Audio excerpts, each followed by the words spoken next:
ጤና ይስጥልኝ ተመልካቾቻችን የሳምንታዊ ኤንቢሲ አጀንዳ ፕሮግራማችን ነው።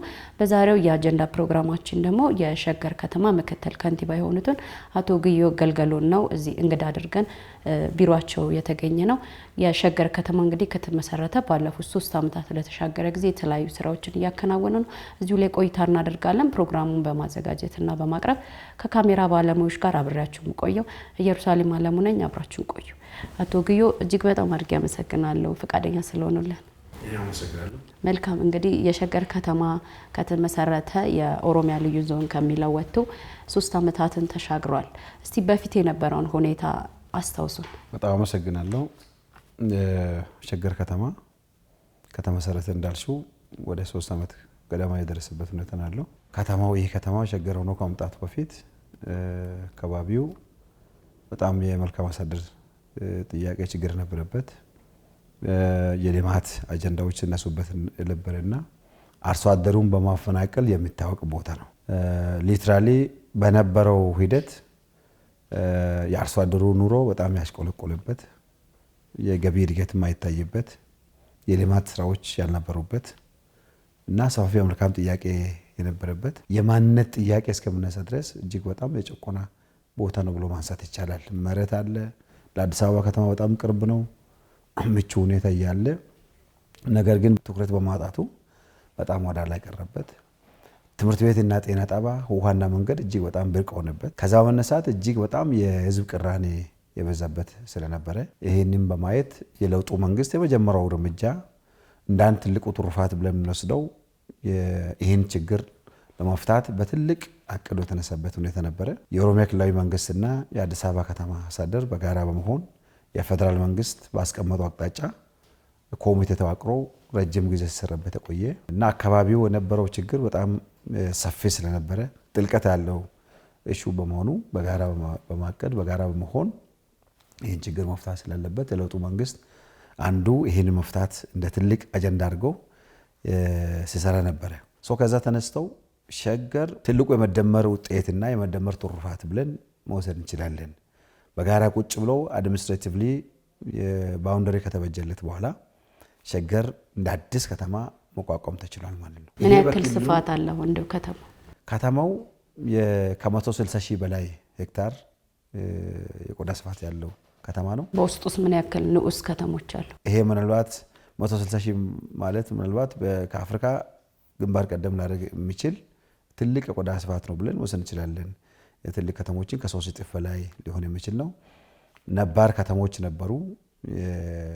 ቡራዩ ብለን እንጠራው ከተማ ቡራዩ ነበረ። ሰበታ፣ ገላን፣ ለገጣፎ፣ ሱሉልታ፣ ኮሎቦን ጨምሮ አዲሱ ነባር ኦሮሚያ ልዩ ዞንም ጨምሮ ዲዞልቭ ሆኖ አንድ ላይ ኢኮኖሚ ጠቀሜታውን ሊያሳካ በሚችል በአንድ ቦታ የተዋቀረበት ሁኔታ ነው ያለው።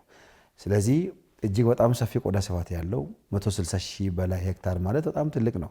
160,892 ሄክታር ነው። ይሄ ቁጥሩ በጣም ሰፊ ነው። እጅግ እንግዲህ ከሀገራችን ከተማ አንጋፋው ቆዳ ስፋት ትልቅ ቆዳ ስፋት ያለው ከተማ ነው ብሎ መውሰድ ይቻላል። ስለዚህ ከሸገር በፊት የሸገር መመስረት ዋናው ዓላማው ራሱ ከሸገር በፊት የነበረው የመልካም አስተዳደር እጦት ነበረ። የመሰረተ ልማት ችግሮች ነበሩ። የመልካም አስተዳደር ጥያቄዎች ነበሩ። የመፈናቀል ሁኔታው አርሶ አደሩን የማፈናቀል እጅግ በጣም የቆየ ስር የሰደደ ቅሬታ የበዛበት እውነታ ነበረ። ስለዚህ የለውጡ መንግስት የመጀመሪያው ስራው ይህንን ከጀምሩ መፍታት ነው። ስለዚህ የሸገር ከተማን ለመመስረት ምንድነው ዓላማ አድርጋችሁ የተነሳችሁት? አንደኛ የመጀመሪያው ስራ የአርሶ አደሩን ተጠቃሚነትና ተሳትፎ ማረጋገጥ ነው። ችግር ነበረን፣ ችግሩ መፍታት አለብኝ ብሎ መንግስት ቆርጦ ተነስቷል። ስለዚህ የሸገር ከተማ አንዱ ዓላማ የአርሶ አደሩን ህይወት ለመቀየር ተሳትፎውን መጨመር፣ ተጠቃሚነቱን ማሳደግ ነው። ይሄ አንዱ ትልቅ ዓላማ ነው ብለን የተነሳው ከተማው። ሁለተኛ ከተማ ይባል እንጂ የከተማ ባህሪ ያልነበረው እውነት ለማውራት ማለት ነው። የህገወጥ ሰፈራ በጣም በዛበት፣ መንገዶች ያልነበሩበት፣ የልማት ስራዎች ያልነበሩበት፣ ማንም ከተማ ገብቶ መውጣት በጣም የሚቸግርበት እውነታ ነበረ። በጣም እጅግ በጣም ሰፊ የሆነ ድህነት ነበረ። ምንም አይነት የኢንፍራስትራክቸር ሁኔታ አልነበረም፣ ትኩረቱ አልነበረም። ስለዚህ ሁለተኛው ዓላማው ስሉጥ ከተማን የመገንባት ራዕይ ነው። ስሉጥ ወይም ስማርት ሲቲ የምንለው ሸገር ሁላችን እንደምንቀው ስማርት ሲቲ ነው፣ ስሉጥ ከተማ ነው። በራሱ የሚያስፈልጋቸው ኤሌመንቶች አሉ። ስሉጥ ማለት ነው ራሱ ሳይንስ አለው። ነገር ግን እጅግ በጣም ስማርት የሆነ ከተማ፣ ለነዋሪዎቹ ምቹ የሆነች አረንጓዴ ጽዱና ውብ የሆነች ከተማ፣ ለኑሮ ምቹ የሆነች ከተማ መገንባት ነው። ሁለተኛ ይሄ ነው። ሶስተኛ እዚህ አካባቢ የዚህ የነበረው ማህበረሰብ ባህል፣ ወግ ችግር ውስጥ የገባበት ሁኔታ ነበረ። ስለዚህ እዚህ አካባቢ ማህበረሰብ ያለው የኦሮሞ ማህበረሰብ ባህሉን፣ ወጉን እና ቋንቋውን የሚያሳድግበት ለዚህ ምቹ መደላድልን መፍጠር ነው። በአጠቃላይ የከተማው ገቢ ማሳደግ፣ ከተሞች የደረሱበትን የ21ኛው ክፍለ ዘመን ተውት የደረሱበትን ስሉጥ የሆኑ ከተማ መፍጠር፣ ተሳትፎን መጨመርና በአጠቃላይ ከከተማ ሊገኝ የሚችለውን ጂዲፒ ፕሮዲዩስ የምናገኝበት ታቅደው ይህንን በማድረግ የክልላችን የህዝባችን ብሎም የሀገራችን ማህበራዊ ኢኮኖሚያና ፖለቲካዊ ችግሮችን መፍታት ወደ ላቀ ብልጽግና ማሻገር ነው። ይህን ይዘን ወደ ዓላማ ገባ ነው። በአጠቃላይ ይህን ስንሰራ በሸገር ከተማ እንግዲህ ከተማው ከተመሰረተ በኋላ ቅድም እንደገለጽኩልሽ 3 ዓመት አሁን ደርሰናል። እነኚህን ቅድም ገለጽኩት ግቦች ዓላማዎችን ይዘን ወደ ስራ ገብተናል። ያቀዳችሁት ባለፉት 3 ዓመታት ምን ያክል ተፈጻሚ እየሆኑላችሁ ነው? ከዓላማችሁ አንፃር ልክ በዚህ ስንገባ 4 ግቦችን አስቀምጠን ወደ ስራ ገባ ነው ማለት ነው። እንግዲህ ከተሞች ግብ ያስፈልጋቸዋል። በፕላን መታቀድ አለበት። ራዕይ ያስፈልጓል። ከተማ ማለት እንግዲህ የሲቪላይዜሽን ብሎ መውሰድ ይቻላል። በመንግስት ደረጃም የአሁን የጀመርነው ሀገራዊ ብልጽግና ወደ መሬት ማውረድ የሚቻለው ከተማ ላይ ነው። አየር ላይ አይደለም፣ ከተማ ላይ ነው። የሀገራችንን ወደፊት ዕጣ ፈንታ ሊመጣ የሚችለው ከተማ ላይ ነው። ስለዚህ ከተማው ላይ አሁን እንዳያችሁ መንግስታችን አዲስ ፊሎሶፊ ነው እየጀመረ ያለው። በጣም ምቹ የሆኑ ውብና ሳቢ የሆኑ እና በሀገር ደረጃ ሊገኝ የሚችለውም ጂዲፒ ትልቁ ሊመጣ የሚችለው ከተማ ነው። ቁጥሩን ባለሳሰት አሁን በሀገራችን 60% ጂዲፒ የሚመጣው ከከተማ ነው የመጣ ያለው። ጂዲፒ እድገቱ መነሻው ከተማ ነው። ከተሞች የስልጣኔ ማዕከል ናቸው። ከተሞች የቴክኖሎጂ ማዕከል ናቸው። ከተሞች የአገልግሎት መነሻና መደረሻም ጭምር ናቸው። ስለዚህ ከተማ ላይ ትኩረት ሰጥተን መስራት በጣም አስፈላጊ ነው። ከዚህ በመነሳት በከተማ ደረጃ 4 ግቦችን ይዘን እየሰራን እንገኛለን። የመጀመሪያው ግብ የምግብ ዋስትና ማረጋገጥ ነው። የምግብ ዋስትና ከተሞች ገጠር የሚመረተውን ቁጭ ብለው እጅና እግር አጣጥፎ የሚቀመጡ ሳይሆን የምርት ማዕከል መሆን አለባቸው። ከተሞች ማምረት አለባቸው። ገጠር ይመረታል። ከገጠር ወደ ምርቱ ወደ ከተማ ይመጣል። ካሁን በፊት የነበረው የለመድነው ይሄ ነው። ከተማ ብዙ አያመርትም፣ ገጠር ነው ምርት የሚመረተው የሚል እይታ ነበረ፣ የሚል ሂሳብ ነበረ። በአሁኑ ጊዜ ይሄ ተቀይሮ ከተሞች የምርት ማዕከል ሆነዋል። ይሄን እንደ ኤግዛምፕል መውሰድ የምንችለው የከተማ ግብርና አለ። የሸገርን ተሞክሮ ብንወስድ ሸገር ቅድም እንዳልኩሽ በጣም ሰፊ ከተማ ነው። ማምረት አለብን፣ የምርት ማዕከል መሆን አለብን የሚል ሂሳብ ወስደን በሸገር ከተማ ብቻ ከ81 ሺህ በላይ ሄክታር ይታረሳል። ይሄ ቁጥር በጣም ትልቅ ነው። ምንድነው የሚዘራው? በብዛት ብዙ እህሎች የሚዘራበት የኮመርሻል የሆኑ ካሁን በፊት ትኩረት ያላገኙ የጤና ምንድነው የግብርና ኤክስቴንሽንም ያልተሟላለት ትኩረት ባለመኖሩ በዛም ውጤታም አልነበረም። አሁን ግን ስንዴ ይመረታል፣ አትክልቶች ይመረታሉ፣ ሌላ ሰብሎች ይመረታሉ። በአጠቃላይ ግን እንደሸገር 81 ሺህ በላይ ሄክታር ይታረሳል። ስለዚህ አርሶ አደሩም ተጠቃሚ እየሆነ ነው። አዎ አርሶ አደሩም ተጠቃሚ ማድረግ ቅድም ያልኩት እሱን ግን ማሳካት ነው። አሁን በጀመርነው 3 ዓመት ከ16 ሺህ በላይ ሼዶችን ገንብተናል። የከብት እርባታ አለ፣ የንብ እርባታ አለ፣ የዶሮ ልማት እርባታ አለ።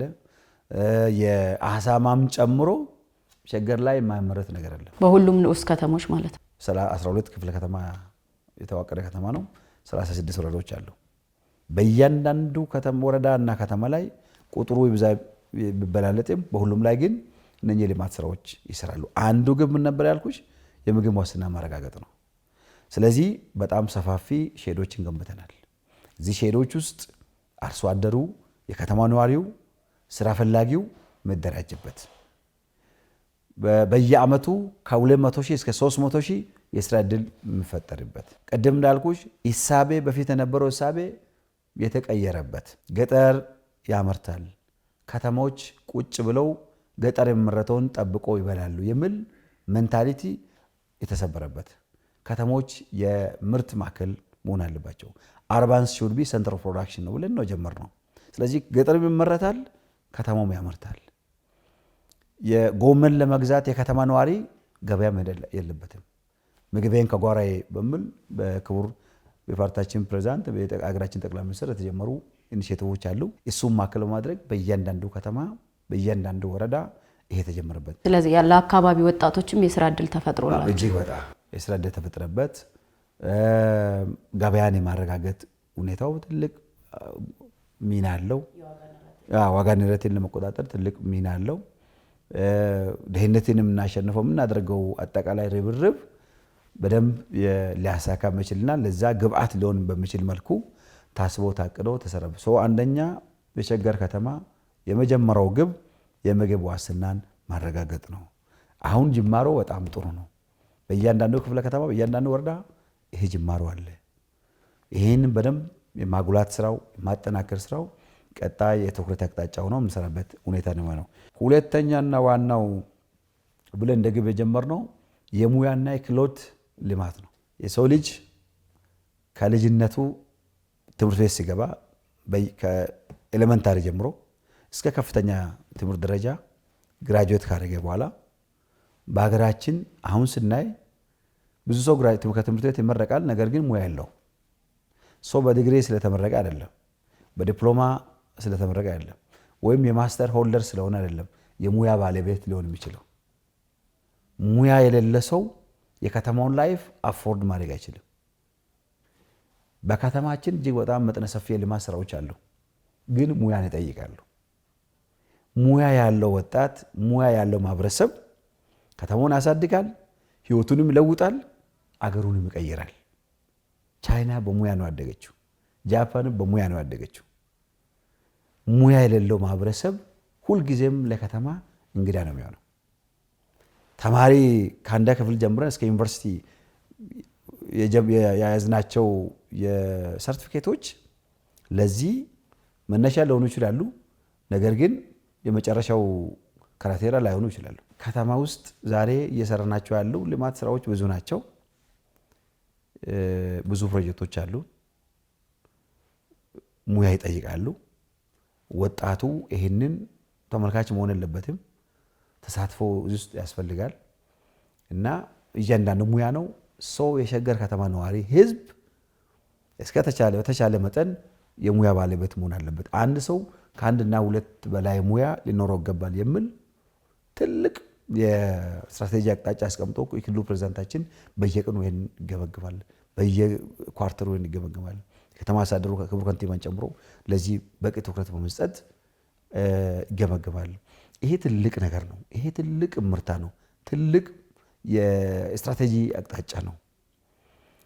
ካሜራ ማን መሆን ሙያ ነው። እኔ አይ ሙያ ላኖረ ይችላል አይደል? ይህን ተራዞ ማስገባት ሙያን ይጠይቃል። ይህን ኮርኒስ ማስገባት ሙያን ይጠይቃል። የያዝሽው ሞባይል ሲበላሽ ሞባይል ቤት ነው የምትወስጂው። ይህን ሜንቴን የሚያደርጉ ሙያን ይጠይቃል። ሁላችንም በተለያዩ ትምህርት ቤቶች ተምረን የተለያዩ ሰርቲፊኬቶች አሉ። ሙያ የሌለው ሰው ግን ከተማ ውስጥ መኖር አይችልም። ከተማውን ማሳደግ የሚችለው ሙያተኞች ሲበዙ፣ ክህሎት ያላቸው ነዋሪ ወጣት ሲበዛ ነው። ስኪል ዴቨሎፕመንት የምንለው ማለት ነው። ስለዚህ ይህንን ለማሳካት አንደኛ ኮቴጅ ኢንዱስትሪ ነው የጀመርነው። በሸገር ከተማ በየአምና 2700 የኮቴጅ ኢንዱስትሪ ሼዶችን ገንብተናል። ይቅር ተይዞ ከዛ ውስጥ ከ90% በላይ የተሳካበት። በዚህ ዓመት ፊልድ ስትወጡ በኋላ የምታዩት ከ2700 መነሻ ኢንዱስትሪ ሊሆኑ የሚችሉ ኮቴጅ ኢንዱስትሪዎች አሉ። እዚህ ውስጥ ሙያ ነው አፕሪሼት የሚደረገው። ሙያን የማሳደግ ዓላማ ይዞ ነው የሚሰራው። ኮሌጆችም ተገንብተዋል እና የቮኬሽናል ትምህርት ቤቶች ለዚህ ትልቅ ግብዓት ያስተምራሉ። ወጣቶቹን ያሰለጥናሉ፣ የሙያ ባለቤት እንዲሆኑ ማይንድሴት ላይ ይሰራሉ። ስለዚህ በአጠቃላይ የዚህ ስኬት ይህን ስራ ይህን የጀመርነውን ግብ ለማሳካት የምንችለው ስኪል ላይ በደንብ ስልጠና የመስጠት ማይንድሴቱን የመቀየር እና አሁን የጀመርነውን የኮቴጅ ኢንዱስትሪ ወይም የጎጆ ኢንዱስትሪ የምንለው እሱ ላይ በስፋት መስራት ነው።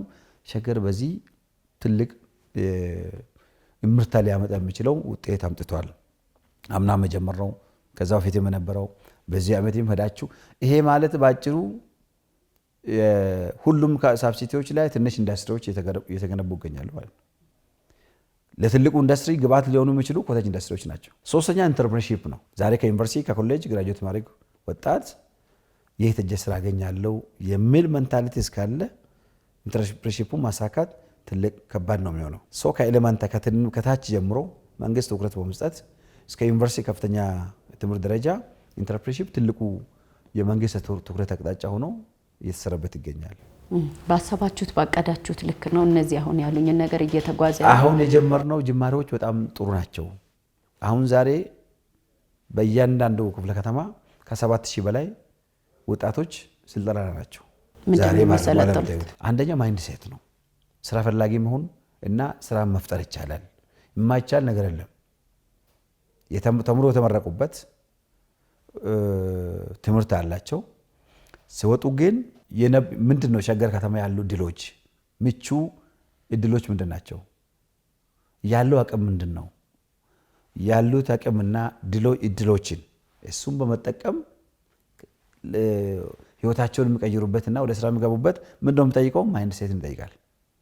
የግድ ተቀጣሪ ብቻ አይደለም ሊኖር ቢችል ተቀጣሪ እንደውም እስከዚህ አይደለም። ከዛ በፊት ግን ተደራጅተው ኢንተርፕረነርሺፕ ማይንድ ኖራቸው ስራ ፍለጋ ላይ ብቻ ሳይሆን ስራን ፈጥረው ስራን ሳይነቁ የስራን ባህል በደንብ ዴቨሎፕ ያደርጉ ስልጠና ወስደው ከትንሽ ነገር ተነስተው ዛሬ ትልቅ ደረጃ ደረሱ ወጣቶች አሉ። እጅግ በጣም የተዋጣላቸውና የተሳካላቸው ሞቲቬሽናል ስፒች በማድረግ ብቻ ሳይሆን ስኬታማ የሆኑ ግለሰቦችን እናመጣለን፣ ወጣቶችን እናሰለጥናለን። ከዛ ፕራክቲካል የሆኑ ኮሌጆችን ውስጥ እየገቡ ነገሮችን ይማራሉ፣ ይደራጃሉ። ሲደራጁ ግን ኢንተርፕረነር ማይንድ ስለሆኑ ዛሬ ተደራጅቶ ነገ አይበተኑ። አሁን አንዳንድ ቦታ ያስቸግር የነበረው ሰው ይደራጃል፣ የሆነ ስራ ይፈልጋል። ስራ ኢዚ ወይ አይደለም። ነገሮች ዛሬ ላይሳካ ነገ ሊሳካ ይችላል የሚል ሜንታሊቲ መምጣት አለበት። ይደራጃሉ፣ የሚበተኑበት ሁኔታ አለ። ይሄ ምንድነው ችግሩ? ኢንተርፕረነር አይደሉም። ኢንተርፕረነር ማይንድ የሆነ ሰው የተገኘውን ምቹ ሁኔታ ይጠቀማል። ዛሬ ካለለፍለትም ነገ ጥሮ ግረው ሊሳካለት የሚችል ራዕይን ሰንቆ ይሰራሉ። አራተኛና ዋናው መጨረሻው ኢገቨርነንስ ነው። ኢገቨርነንስ ማለት ሸገር ትልቅ ከተማ ነው። ስማርት ሲቲ ሊመጣ የሚችለው እያንዳንዱ ነገር ከወረቀት ነፃ መሆን አለበት። የምንሰጠው አገልግሎት የዘመነ መሆን አለበት፣ የተቀላጠፈ መሆን አለበት፣ የተሳለጠ መሆን አለበት። ምንድነው የጀመርነው? ከሸገር በፊትም ከተሞች ነበሩ። ቅድም እንደገለጽኩልሽ የምንሰጠው የህዝብ አገልግሎት ከቅሬታ ነፃ አልነበረም። ቅሬታ ይነሳል በየጊዜው። ሰው ይመጣል፣ ይመላለሳል። መታወቂያ ለማግኘት የሚቸገርበት የራሱን ቢሮ መጥተው 3-4 ጊዜ የሚመላለስበት በጣም ችግር ነበረ። እንትኖች የሚጠፉበት፣ ዶክሜንቶች የሚጠፉበት ይሄ ችግር ነበረ። ይህንን ለማስወገድ ይህን አሁን በየጊዜው ከህዝብ ጋር በምናደርገው ውይይት ህዝቡ የሚያነሳልን ይሄ ነው። የጀመራችሁት ልማት ስራዎች በጣም ሰፊ ነው፣ ተስፋ የሚሰጥ ነው፣ አያያዛችሁ በጣም ጥሩ ነው። ነገር ግን አገልግሎት አካባቢ ትኩረት መስጠት አለበት። በቴክኖሎጂ የተደገፈ መሆን አለበት። ህዝብም ለማገልገል ክቡር ነው፣ ማገልገል ክቡር ነው። ከፈጣሪም ከሰው ህዝብ ማገልገል ክቡር ነው የሚል ሜንታሊቲ በሰራተኛም በኩል መምጣት አለበት። ይሄ በስልጠና ሊመጣ ይችላል። በመንግስት በኩል ግን የሚሰጡ አገልግሎቶችን ማዘመን፣ በቴክኖሎጂ የተደገፈ ማድረግ የመንግስት ስራ ነው። ይህን ለማሳካት እዚህ ግቢ ውስጥ እንዳያችሁት የመጀመሪያው ጀመርነው በመሶብ ስራ ነው፣ በዋን ስቶፕ ሰርቪስ የምንለው ማለት ነው። ይህን ያያችሁት ህንፃ በ4 ወር ባለሞላ ጊዜ ነው ገንብተን የጨረስነው። ዛሬ እያንዳንዱ ነዋሪ፣ እያንዳንዱ አገልግሎት ፈላጊ የሸገር ከተማ መጣ ለአገልግሎት የማይቸግርበት እስካሁን በሰጠናቸው አገልግሎት ከ92% በላይ ጥሩ ነው፣ በዚህ ቀጥሉ የሚል ግብአት አግኝተናል። ይሄ ለኛ ትልቅ ሞራል የህዝብ አስተያየት ስንቅ ሞራል ወኔል የሚሆንልን። በምን መልኩ ነው የህዝብ አስተያየት የምትሰበሰቡት? በቴክኖሎጂ ተደገፈን በኋላ ስትወጡ የምታዩት ይሆናል። ከህዝብ ንክኪ ነፃ ነው። ቢሮ መተሽ የምትፈልገው አገልግሎት ልክ ባንክ ስትመጪ የምትወስጂውን ወረፋ የምትጠብቅበት ትወስጃለሽ፣ አገልግሎትሽን ትጠብቂያለሽ። ስታገኚ ዲጂታል ነው። ቅሬታም ካለ ዛሬ አላገኘሁም ኮሜንት መስጠት፣ ከሰው ነፃ ምንም አይገናኝበት። ይሄ ተሰብስቦ አት ዘ ኤንድ ኦፍ ዘ ዊክ ይገመገማል፣ ግብአት ይወሰድበታል፣ ማስተካከያ እርምጃዎች ይወሰዳሉ። ይሄን የጀመርነው በሲቲ ሌቨል ብቻ መሆን የለበትም የሚል ይዘን በ12ቱም ሳብሲቲ ላይ በቢሊዮን የሚቆጠር ብር አውጥተን አንደኛ ነባር ህንፃዎችን ለዚህ ምቹ እንዲሆኑ ለዚህ አገልግሎት ምቹ እንዲሆኑ ሪኖቬት የማሳደስ ስራ ተሰርተናል። አዳዲስ 7 ህንፃዎችን ጀምረናል። ይሄ በ2 3 4 ወር ጊዜ ውስጥ ሊጠናቀቁ የሚችሉ ህንፃዎች ናቸው። ዴን ራይት የሚሰራበት ይህን ስንሰራ ወደ ወረዳ እንወርዳለን። ይሄ ምንድን ነው የሚደረገው? በጣም ተቀላጠፈ የህዝብ በርካታ እንዲጨምሩ የሚችሉ አገልግሎትን ለመስጠት ኢገቨርናንስ ቅድም ያልኩሽን እሱን ለማሳካት ታስቦ መንግስት ብዙ መዋዕለ ንዋይን ብር አፈሶበት የሚሰራበት ስራ ነው። ይሄ ጅማሮ ጥሩ ነው። አሁን በጀመርነው እስካሁን በዚህ መስክ አንደኛ ዋን ስቶፕ ወይም የመሶብ አገልግሎትን ገምተናል። ሁለተኛ የመሬትና ካዳስተር ሙሉ በሙሉ ዲጂታላይዝ አድርገናል። ይሄም መሬት ቢሮ ሄደሽ ቼክ ማድረግ ትችላለሽ። የሚጠፉ ዶክመንቶች የሉ። ተገልጋዮች ይመጣሉ፣ ቁጥሩም ይበዛሉ። እዚህ አካባቢ በጣም ለአንድ ሺው ቅድም እንዳልኩሽ ካሁን በፊት የነበረው በጣም ችግር የነበረበት ከመሆኑ ጋር ተያይዞ ባክሎጎች አሉ፣ ወደኛ ተሻገሩ፣ አሁንም ያልተፈቱ አሁንም ያልተሻገርናቸው ኢሹዎች አሉ። ይሄ እንዳለው ነው። ግን የሚመጣ ተገልጋይ ምንም ሳይንገላታ ምንም ሳይቸግር የመጣለትን ዓላማ ጨርሶ ወደ ቤቱ መለስበት ምቹ ሁኔታ ፈጥረናል። ስለዚህ የመሬት እና የላንድ የካዳስተር ኢሹ ሙሉ በሙሉ ዲጂታላይዝ አድርገናል። ሁለተኛ ጀመርነው የትራፊክ ቅጣቶች አሉ። ይሄውም በኛ ደረጃ የኢትራፊኪንግ ብለ ዲጂታል ነው። ስለተቀጣ እንትን አይደለም ሄደው የኢትራፊኪንግ ጀምረናል። ይሄ አሁን የጀመርነው ከዲጂታላይዜሽን አንዱ አካል ነው። ስለዚህ ኦንላይን ላይ መክፈል ይችላል። ኦንላይን ነው ሰው የሚከፍለው። ይሄን ብዙ ገቢ አግኝተናል። ከዚህ እሱን የማድረግ ግብ ነው። አንዱ የህዝብ ቅሬታ በበዛበት እዚህ አካባቢ ስለሆነ የምንሰጠው አገልግሎት ከሰው ንክኪ ከወረቀት ነፃ መሆን አለበት የሚል ሀሳብ ይዘን አንዱን በመሶብ ጀምረናል። አንድ ይሄ ነው። ይሄ ኢንፍራስትራክቸር ነው። ኢንፍራስትራክቸሩን ጨርሰናል። በከተማ ደረጃ ታች ግንባታ ላይ ናቸው። ሶስተኛ የምንሰጠውን አገልግሎት ሰርቪስ ማዘመን ነው። ከዛ ውስጥ አንዱ የኢትራፊኪንግ ጀምረናል። የምንሰጠው አገልግሎት ጤና ጣቢያ የሄልዚን በተመለከተ 12 ጤና ጣቢያና አንድ ሆስፒታል ሙሉ በሙሉ ዲጂታል አድርገናል። እዛ ሄዶ ሰው ወረቀት ፍለጋ መዝገብ ቤት መሄድ ሳይሆን ዲጂታላይዝ የማድረግ ስራ ተሰርቷል። አዳዲስ የተገነቡ ናቸው ወይስ የነበሩትን ያዘመናችሁት? ነባሮቹን አገልግሎቱን ማዘመን ነው። ሌላው ቅድም እንዳልኩሽ ካዳስተርና መሬት ነው። የኢላይብረሪ ያለ በትምህርት በኩል ይህንን ግቦች ለማሳካት ብዙ ውጤቶች ተገኝተዋል። መጀመሪያው የሚያነሳው በማህበራዊ ልማት ነው። ማህበራዊ ልማት መጀመሪያው ሊመጣ የሚችለው ትምህርት ነው። ሸገር የትምህርት ልማትን እንደ ትልቅ የትኩረት አቅጣጫ አድርገን የአእምሮ ሁሉ ልማት የልማቶች ሁሉ አውራ ወይም አንጋፋ የምንለው የአእምሮ ልማት ነው። አእምሮ ሲለማ ነው መሬት ሊለማ የሚችለው። አእምሮ ሲለማ ነው ሌላ የልማት ኢኒሼቲቮች ሊሳኩ የሚችለው። ከሁሉ በላይ የአእምሮ ልማት ለእኛ የመጀመሪያ ነው። ይሄን ለማሳካት አራት አምስት ነጥቦች ላይ ስንሰራ፣ አንደኛ የትምህርት ተደራሽነት ከሸገር በፊት ይሄ ቅድመ መደበኛ ትምህርት የምንለው እጅግ በጣም አናሳ ነበረ። ኤሌመንታሪ ወይም የመዋለ ህጻናት ብርቅ የሆነበት ከተማ ነበረ። ይሄ በጣም ችግር ነው። አሁን ለምን ተሰራ? በሱ ረገድ ይሄን ለማሳካት ባሳለፍናቸው ጊዜዎች በየአመቱ ይሄ ትምህርትን ከ300 በላይ ትምህርት ቤቶችን ገምተናል። ይሄ ቅድመ መደበኛ በሁሉም ክፍለ ከተማዎች በሁሉም ክፍለ ከተማ በሁሉም ወረዳ ላይ በየአመቱ እየታቀደ የሚሰራ ስራ ነው። አንደኛው ምንድነው? ተደራሽነት፣ የትምህርት ተደራሽነት አልነበረም። ኦሮሚያ ላይ ዛሬ ብትጂ ብዙ ቦታ ስትጂ ኳሊቲ ላይ ነው እንጂ ተደራሽነት ላይ በዛም ትኩረት አይደለም። አብዛኛው ብዙ ትምህርት ቤት ተሰርቷል። እዚህ አካባቢ ግን ካለው መልካም አስተዳደር ችግር ካለው የትኩረት እጦት የተነሳ ትምህርት ቤት ብርቅ ሆነበት ከተማ፣ ትምህርት ቤት ብርቅ ሆነበት አካባቢ ነው። እጅግ በጣም ዋዳ ላይ ቀረ። ተማሪዎች ህፃናት እድሜያቸው ትምህርት ቤት ሲደርስ ትምህርት ቤት ማይሄዱበት ለተለያዩ ዩኒቨርሲቲ ታደርጎ ነበረ። ይሄ ነው ሸገር መጥተው ይህንን ነፃ የማውጣት ይህንን በደንብ ወደ ላይ ቀረንበትን በደንብ በመለየት አንዱ ትምህርት ስለሆነ የትምህርት ተደራሽነትን ቅድም ከመዋዕለ ህፃናት ጀምሮ በኤሌመንታሪ በየአመቱ የሸገር ሞዴል ስኩሎችን ብለን ግንባታ ጀምረናል። ሃይስኩልም ስንወስዳ ተመሳሳይ። ወደ ሃየር ኤጁኬሽን ስንመጣ ምንም አይነት የመንግስት ዩኒቨርሲቲ አልነበረም። የዛሬ 3 ወር እንዳያችሁት 1 ዓመት ባለሞላ ጊዜ የሸገር ሳይንስና ቴክኖሎጂ ኢንስቲትዩት የራሳችን ዩኒቨርሲቲ ጨርሰን ማስተማር ጀምረናል።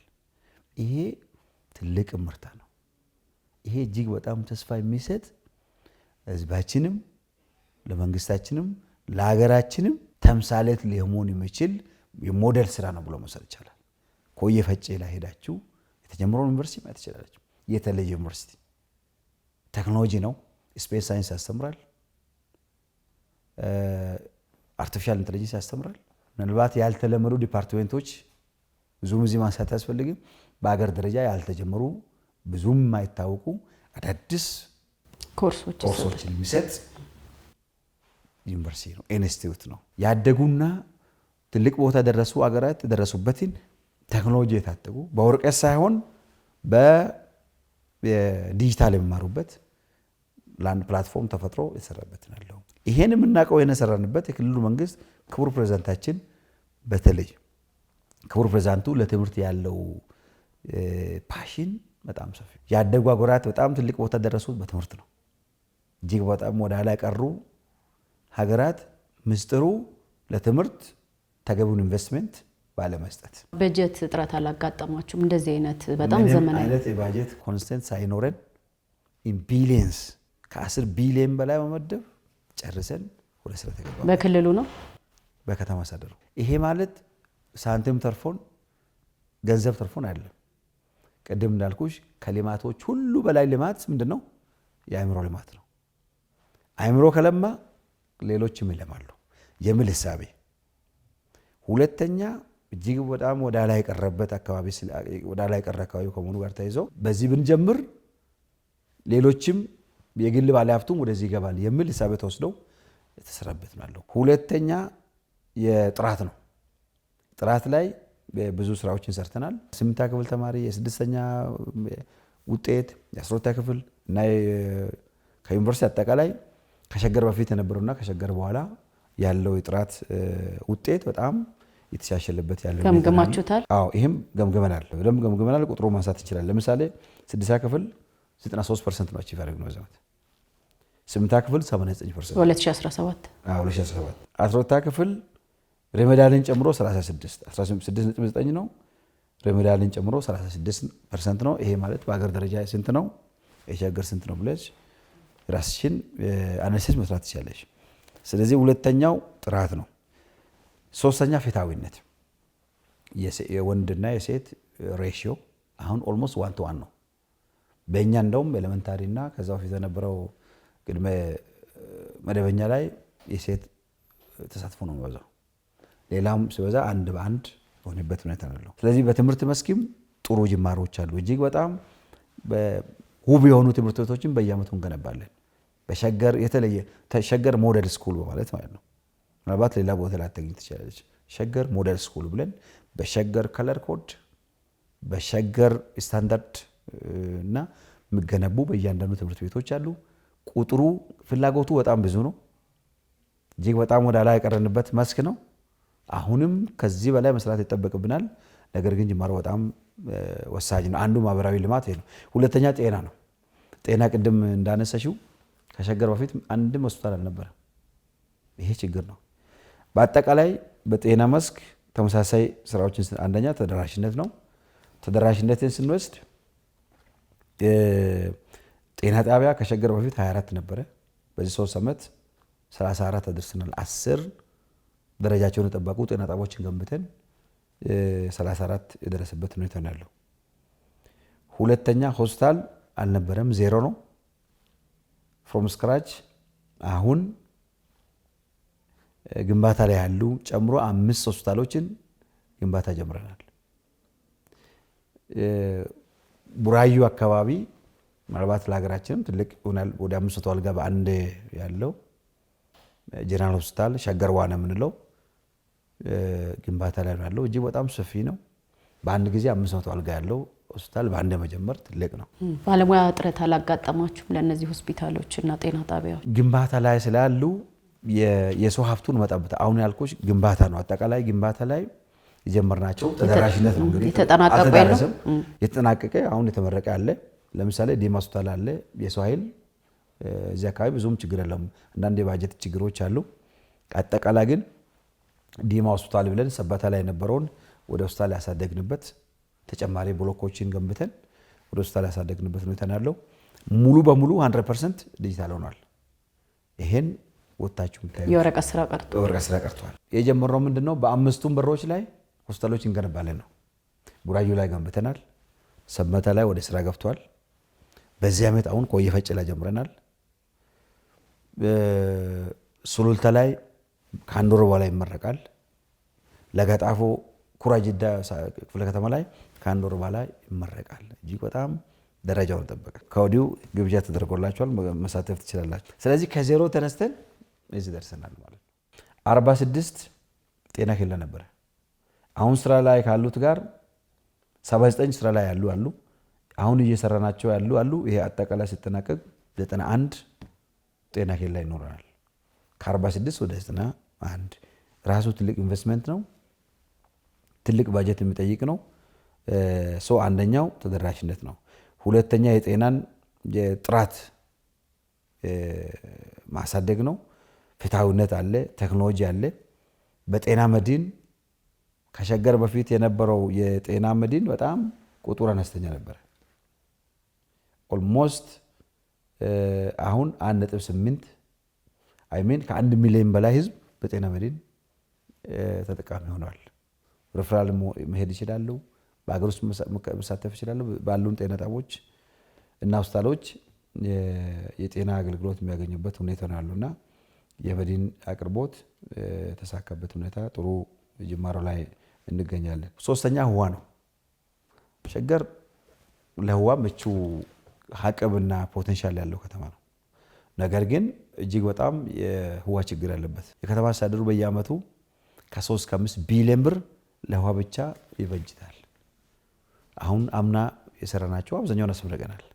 የውሃ ፕሮጀክቶች በባህሪያቸው ጊዜ ወስዳሉ። በጣም እጅግ በጣም የሲቪል ወርክ ለብቻ አለ፣ ኤሌክትሮሜካኒካል ለብቻ አለ፣ ቁፋሮ አለ፣ ሰፊ ነው። ስለዚህ ሶስተኛው ትልቅ አሁን ያለው ችግሮች በየከተማ እዚህም እዛ የምታዩት ነገር የውሃ ችግር ነው። ውሃ ለአዲስ አበባ የሚሰጥ አካባቢ እንዴት ለራሱ አጣራ? ይሄ ፋይናንስ ይጠይቃል። በምድር ውስጥ ያለው የክምችት አቅም ችግር አይደለም። አዲስ አበባም ከዛ ገንብተው በጋራ እንሰራለን። አክቹአሊ ከአዲስ አበባ ጋር እጅግ በጣም በተናበበ እንኳን ነው የምንሰራው። እጅግ በጣም በተናበበ ነው የምንሰራው እና ሸገር እንዳልኩሽ 36 ወረዳ አለው። ከዛ ውስጥ ወደ 41 ቀበሌ ወደ ወረዳ ተጠቃለሉት። አብዛኛው እጅግ በጣም ሪሞት ናቸው። ገና ያልተዳረሰ የልማት ስራዎች አሉ። ውሃ አንዱ ነው። ትምህርትም በተመሳሳይ፣ መንገድም በተመሳሳይ፣ ዋላ ነሳለ መንገድ፣ ጤናም በተመሳሳይ። ስለዚህ አሁን የጀመሩ ቅድም እንዳልኩሽ አንዱ ባጀት ነው። የከተማ አስተዳደሩ ሳይሳሰት ትልቅ ባጀት እየበጀተ ይሰራል። ጉዱ አሁን ቡራዩን ክላስተር አሁን አምና ያስመረቅነው አለ። ሌላ ጉዱ ፕሮጀክት ትልቅ ፕሮጀክት ተጀምሮ ከ70% በላይ ግንባታ የሄደበት ሁኔታ ነው። እዚህ ዴርቱ ሞጆ ምንለው በተመሳሳይ ኮየ ፈጭ አካባቢ ያለው ማህበረሰብ እጅግ በጣም ብዙ ኗሪ ያለበት አካባቢ ነው። የዛሬ 4 ወር ጀምረን ያስመረቅናቸው አሉ። አሁንም ገና አልተዳረሰም። ሱልታን በተመሳሳይ፣ ጣፎም በተመሳሳይ። ዋናው ግን የከተማ አስተዳደሩ የፖርታብል ወተር የምንለውን ንጹህ የመጠጥ ውሃ ትኩረት ሰጥቶ በየአመቱ ትልቅ ቢሊዮን የሚቆጠር ብር ባጀት በጅተው እየሰራበት ነው ያለው። ከዚህ የውሃ ፐርሰንቴጅ ወደ 60 የተጠጋበት ሁኔታ ነው ያለው። በጣም ጅማሮ በጣም ጥሩ ነው። ህዝቡም እያየ ነው። የሚደረጉ ትግሎች የሚደረጉ ጥረቶች ህዝባችን አፕሪሼት እያደረገ ነው። ነገር ግን ከዚህ በላይ መፍጠን እንዳለብን ውሃም በእያንዳንዱ ቦታ ደራሽ ማድረግ እንዳለብን አውቀን እየሰራበት ሁኔታ ነው ያለው። ቆሻሻ አወጋገድ ምን ላይ ነው አያይዘው ያነሱት? እንግዲህ የትራንስፈር ዲቨሎፕመንት ብለን በሁሉም ሳብሲት ላይ ጀምርናቸው። ቆሻሻ ሀብት ነው በከተማ ደረጃ። ቆሻሻ ማለት ቆሻሻ ብለን እንደ ድሮ ምንተው ሳይሆን ሪሳይክል የሚደረግበት ወደ ሀብት የሚቀየርበት ወደ ኢነርጂ የሚቀየርበት መምጣት አለበት የሚል ይሄን አውቀን በእያንዳንዱ ሳብሲት ላይ ትራንስፈር ስቴሽን ህንፃዎችን ገንብተን አንድ ቦታ ሶርት የማድረግ ቀጥሎ ሪሳይክል የማድረግ ስራዎች አሉ። ይሄም በሁሉም ሳብሲት ላይ ጀምረናል። ነገር ግን በሂደት ያለው ስራ ነው፣ በግንባታ ያለው ስራ ነው። አንደኛ ጽዱ ውብ ከተማ አረንጓዴ ከተማ መፍጠር አለብን የሚል ሂሳብ ጀምረናል። ይሄ ሊመጣ የሚችለው ከመንታሊቲ ነው። ቆሻሻውን የሚጸየፍ ህብረተሰብ ወረቀትና ፌስታል በእያንዳንዱ ቦታ የሚጥል ከሆነ ችግር ነው። ያ እንዳይሆን አንደኛው ግንዛቤ ስራ ነው። ህዝባችን አውቋል። አሁን በየክፍለ ከተማው የተራጁ እዚህ ላይ የሚሰሩ ወጣቶች አሉ፣ ማህበረሰብ ክፍል አለ። ይህንን ሶርት ማድረግ ትልቅ ወጪ የሚጠይቅ ትልቅ ገንዘብ ኢንቨስትመንት የሚጠይቅ ነው። ሰው አምና ያስጀምርናቸው አሉ። አሁን ከ2 ወር በኋላ 2 እናስመርቃለን። ለዚህ ምቹ የቆሻሻ አንድ ላይ ቦቶ ሶርት የሚደረጉበት ወደ ኢነርጂ የሚቀየር ወደ ሳይክል ሌላ ሳይክል ተደርጎ ወደ ተጨማሪ ሀብት የሚቀየሩ አሉ። ከሸገር ከተማ ምክትል ከንቲባ አቶ ግዮ ገልገሎ ጋር ያደረግነው የክፍል 1 ቆይታችን ይሄን ይመስል ነበር። ሳምንት በክፍል 2 እንገናኛለን። እስከዛው ሰላም ከእናንተ ጋር።